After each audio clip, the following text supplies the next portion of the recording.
तिमीहरूले क्लास 10 मा पढेको है पेरियोडिक टेबलको बारेमा हामीले अहिले 11 मा नि पढ्नुपर्छ है पेरियोडिक टेबलको बारेमा पढ्ने हो अलमोस्ट तिमीहरूले क्लास 10 मा जे पढ्यौ सबै त्यही हो है मेन्डेलिफ पेरियोडिक टेबल हैन मेन्डेलिफ पेरियोडिक टेबलको क्यारेक्टरिस्टिक्सहरु त्यसपछि मेन्डेलिफ पेरियोडिक टेबलको सक्सेसेस अथवा मेरिट्स अथवा एडभान्टेजेस हो त्यसपछि यसको डिफेक्टहरु डिमेरिट्सहरु हैन त्यसपछि मोडर्न पेरियोडिक टेबलको क्यारेक्टरिस्टिक्सहरु यसको सक्सेसेसहरु एडभान्टेजेसहरु ओभर मेन्डेलिफ पेरियोडिक टेबल हैन र हामीले मोडर्न पेरियोडिक टेबलको चाहिँ अलिकति डिटेलमा पढ्छौं यो मोडर्न पेरियोडिक टेबलको क्यारेक्टरिस्टिकहरु है धेरै कुराहरु यसको पढ्छौं एलिमेन्टको क्यारेक्टरिस्टिकहरु इन मोडर्न पेरियोडिक टेबल यसको हामीले क्लासिफिकेसन पढ्छौं मोडर्न पेरियोडिक टेबललाई कसरी क्लासिफाई गरिया छ एउटा ब्लकमा क्लासिफाई गरिया छ तिमीहरूले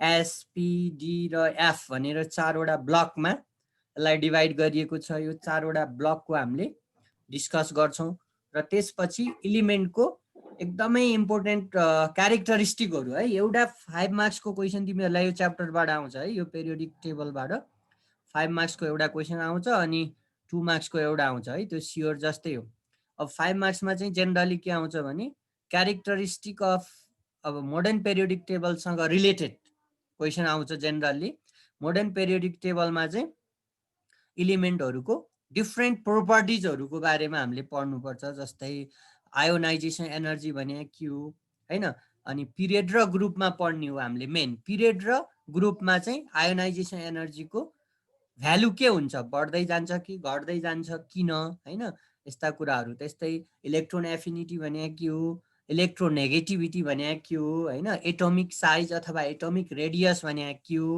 यस्ता प्रोपर्टिजहरुको बारेमा हामीले पढ्ने हो है यो धेरै गाह्रो छैन तिमीहरूले अलमोस्ट 10 क्लासमै पढेको कुराहरु हामी रिभाइज गर्ने हो त्यही कुराहरु पढ्ने हो हैन केही अलिअलि प्रोपर्टिजहरु मात्रै बढी हुन सक्छ है त अरु नयाँ कुरो केही छैन ओके अब हैन हामीले पढ्ने है यो सोलिडको लास्टमा एउटा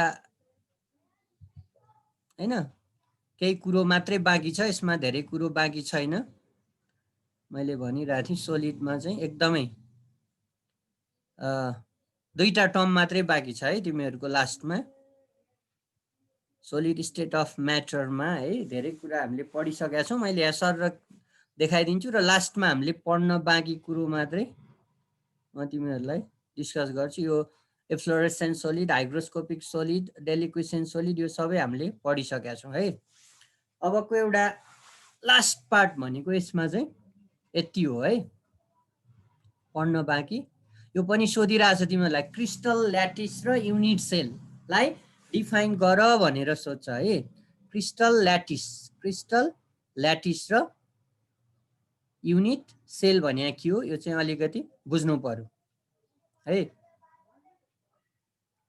अब क्रिस्टल ल्याटिस भन्यो भने चाहिँ जस्तै यो क्रिस्टलाइन सोलिडहरु हुन्छ नि है क्रिस्टलाइन सोलिडमा है क्रिस्टलाइन सोलिडमा चाहिँ अब त्यसमा कन्स्टिट्युएन्ट पार्टिकलहरु भनेपछि अब त्यो क्रिस्टलाइन सोलिड चाहिँ केबाट बनेको हुन्छ भन्दा त्यसको कन्स्टिट्युएन्ट पार्टिकल्सहरुबाट बनेको हुन्छ कन्स्टिट्युएन्ट पार्टिकल्स भनेको अब एटम हुन सक्छ हैन त्यसमा मोलिक्युलहरु हुन सक्छ अथवा त्यसमा आयनहरु हुन सक्छ है त्यो एटम मोलिक्युल अथवा आयनहरु एउटा डिफाइनिट अर्डरमा है एउटा डिफाइनिट अर्डरमा चाहिँ के भएर बसेको हुन्छ एरेन्ज भएर बसेको हुन्छ हो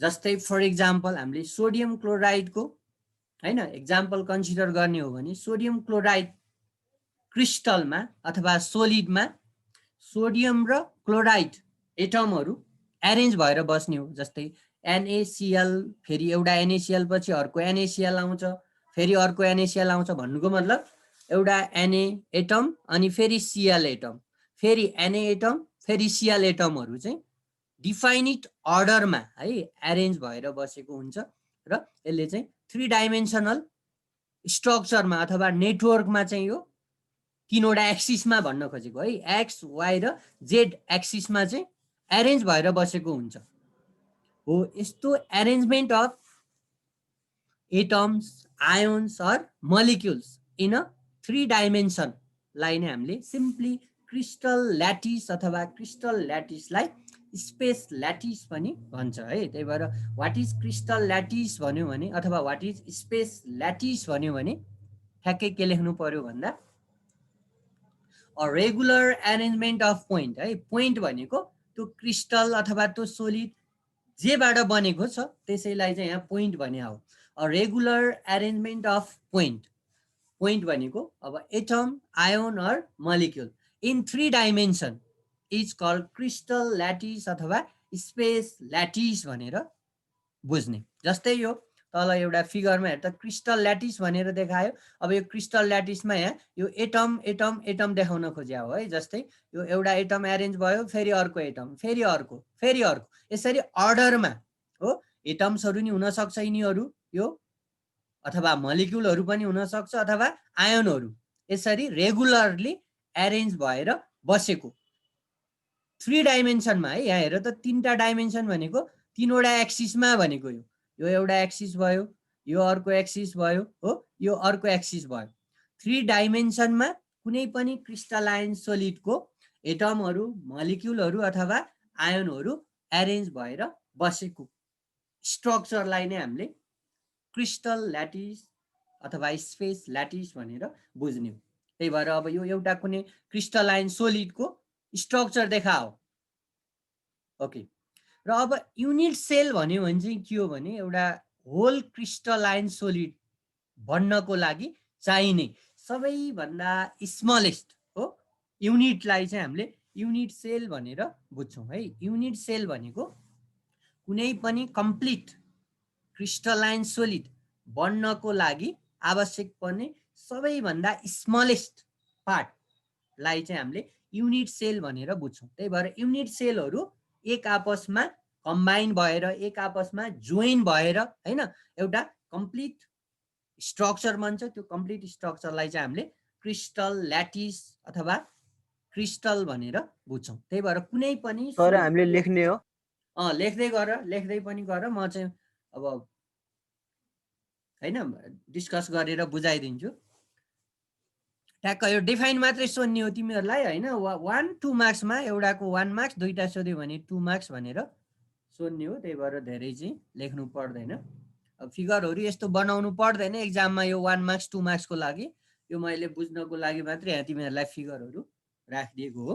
ओके, अब कुनै पनि क्रिस्टलाइन सोलिडको हैन सबैभन्दा स्मलेस्ट युनिटलाई, स्मलेस्ट पार्टलाई चाहिँ हामीले युनिट सेल भन्ने हो। जस्तै कुनै पनि लिभिङ अर्गानिजम हैन सेलबाट बनेको हुन्छ। त्यही भएर कुनै पनि कम्प्लिट लिभिङ अर्गानिजमको स्मलेस्ट युनिटलाई हामीले सेल भने जस्तै यहाँ ठ्याक्कै कुनै पनि क्रिस्टलको अथवा क्रिस्टलाइन सोलिडको हो स्मलेस्ट पार्टलाई युनिटलाई हामीले क्रिस्टल ल्याटिस भनेर के अरे क्रिस्टल ल्याटिसको स्मलेस्ट पार्टलाई युनिट सेल भनेर बुझ्ने हो। त्यही भएर युनिट सेलहरू एक आपसमा जोइन भएर है युनिट सेलहरूलाई हामीले कम्बाइन गरेर क्रिस्टल ल्याटिस बनाउने हो। त्यही भएर युनिट सेलले चाहिँ एउटा कम्प्लिट क्रिस्टलको सबै क्यारेक्टरिस्टिकहरू सो गर्न सक्छ। जस्तै हामीले एउटा कम्प्लिट लिभिङ अर्गानिजमले जे क्यारेक्टरिस्टिकहरू सो गर्छ त्यो सबै क्यारेक्टरिस्टिक एउटा सिङ्गल सेलले पनि सो गर्छ भनेर हामीले सेललाई डिफाइन गरेका थियौँ नि। बायोलोजिकल सेलको कुरा भयो हैन। यो चाहिँ क्रिस्टलको अब सोलिडको सेल भयो है, मिनिङ एउटै हो, कन्सेप्ट एउटै हो। त्यही भएर युनिट सेल भनेको it is the smallest unit of crystal which exhibit all the properties of the crystal है। क्रिस्टलको जे प्रोपर्टी छ त्यो सबै प्रोपर्टी एउटा युनिट सेलले पनि एक्जिबिट गर्न सक्छ, सो गर्न सक्छ। त्यही भएर जस्तै यहाँ अब यो होल स्ट्रक्चर भनेको एउटा सोलिडको एउटा स्ट्रक्चर हो, यो सोलिडको एउटा पार्ट हो हैन। यो होल सोलिडको एउटा सेललाई स्मलेस्ट युनिटलाई चाहिँ हामीले युनिट सेल भन्ने हो। त्यही भएर यो होल सोलिडको एउटा स्मलेस्ट युनिटलाई यहाँ छुट्टै देखाओ यो युनिट सेल भनेर। त्यही भएर युनिट सेल भनेको क्रिस्टल ल्याटिसको स्मलेस्ट पार्ट जसलाई हामीले रिपिट गर्यौँ भने कम्बाइन गर्यौँ भने एउटा कम्प्लिट क्रिस्टल बन्छ अथवा क्रिस्टल ल्याटिस बन्छ। ओके, अब यसलाई हामीले विभिन्न फिगरहरुमा देखाउन सक्छौं हैन। क्रिस्टल ल्याटिस यहाँ पनि त्यही कुरो डिफाइन गरिरहेछ। क्रिस्टल ल्याटिस भनेको के हो भन्दा लेखिरहेछ सर अगाडिको लेखिरहेछ। ठीक छ, यसमा नि छ डेफिनेसनहरु। अब क्रिस्टल ल्याटिस अब धेरै लेख्नु पर्दैन, यो 1 मार्क्समा सोध्ने हो के एउटालाई। क्रिस्टल ल्याटिस भन्यो भने regular arrangement of points. Points भनेको यहाँ चाहिँ यो स्ट्रक्चरको यो डट डट पोइन्ट भनेको चाहिँ एटम, आयोन अथवा मलिक्युल जे पनि हुन सक्छ है। A regular arrangement of points is representing an atom, ion, or a molecule in 3 dimensions is called crystal lattice or space lattice. र एउटा क्रिस्टल ल्याटिसको स्मलेस्ट पार्टलाई चाहिँ युनिट सेल भनियो। त्यही भएर युनिट सेल भन्यो भने the smallest unit but complete unit है। Smallest तर यो कम्प्लिट हुनु पर्यो। कम्प्लिट भनेको यो एउटा एटम, आयोन अथवा मलिक्युल बाट बनेको हुन्छ है। The smallest unit but complete unit in space lattice which when repeated in 3 dimensions generates the crystal is called a unit cell. अथवा the smallest unit of a crystal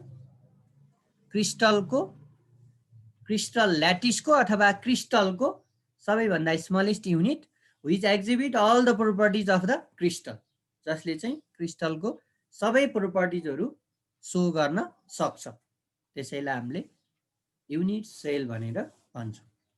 okay, भयो sir. अब यसैलाई यो अब यो चाहिँ हैन, यो ठ्याक्कै अब यो मैले लेखेको हैन, यो डेफिनेसन यो गुगलबाटै यो राखिदिया हो मैले खोजेर। त्यही छ, मिनिङ त्यही छ। मैले सुरुकोमा जे डिफाइन गरेको थिएँ क्रिस्टल ल्याटिस र युनिट सेलको त्यही कुरो यहाँ पनि दिइरहेछ। Orderly 3 dimensional arrangement of atom in space is called crystal lattice. यहाँ एटम मात्रै भन्यो, एटम, आयोन्स अर मलिक्युल तिनटै हुन सक्छ। It is diagrammatic representation of constituent particles भनेपछि atoms, ions or molecules of a solid भन्न खोजेको। जस्तै यो होल स्ट्रक्चर चाहिँ क्रिस्टल ल्याटिस भयो, यसको एउटा युनिट, यति पार्टलाई चाहिँ युनिट सेल भनेर यहाँ छुट्टै देखायो। त्यही भएर युनिट सेल भनेको the smallest unit of a crystal lattice is called unit cell. Repeated unit sale